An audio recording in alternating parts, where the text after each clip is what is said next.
Сегодня мы можем говорить о том, что ведь означенный год, очень знаковый год, не просто совпал со столетием Фуада Хасановича, но и также идет в Татарстане год науки и технологий. И ведь Фуад Хасанович создал научную типологию художественной культуры. И кроме этого он систематизировал технологии народного промысла, творчества татарстанского народа. Сегодня, когда я, пользуясь случаем, хотела бы выразить благодарность от нашей кафедры профильной, у нас есть кафедра реставрации и конструкции архитектурного наследия основ архитектуры, выразить благодарность всей семье Валеевых за то, что был сделан вот такой невероятный, до сих пор непревзойденный труд. Когда мы сегодня студентам говорим, где найти первоисточник, то всегда единогласно говорим, это только книги Валеева. Все. И здесь не надо даже тратить время.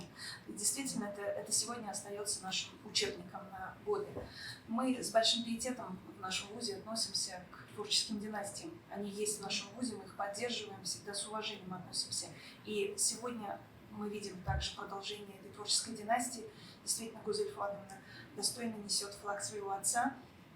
И, пользуясь случаем, если можно, я скажу, что и дочь Гузель Фуадовны также занимается историей народов Поволжья. Сама Гузель Фуадовна работала в нашем университете. Я надеюсь, что мы продолжим еще эту работу.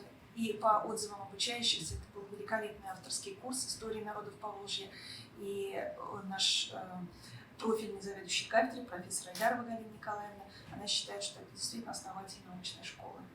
Со своей стороны вуз поддерживает и продолжает традиции татарской культуры и архитектуры. Что мы делаем? Мы вносим это не только во все абсолютно наши теоретические курсы и практические, мы также придерживаемся концепции практикоориентированного обучения. Поэтому сегодня у Казанского архитектурного строительного университета есть много научно-образовательных центров. И в ближайшее время у нас планируется, я думаю, год, максимум 2, будут введены в действие 2 центра. Это Центр развития деревянного творчества «Агач», где будут представлены все виды деревянного творчества, гончарного искусства, естественно, вышивки и все сопутствующие ремесла, которые присущи нашему региону. Ведь это все создает код идентичности нашей территории, должны ее сохранить. И еще один центр, который планируется уже осенью, это именно центр для реставраторов.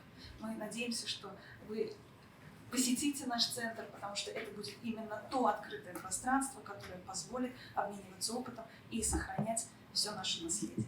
Спасибо вам всем. Желаю удачных, интересных, ярких докладов, профессионального обмена опытом и, конечно, большой такой вот красивой энергетики.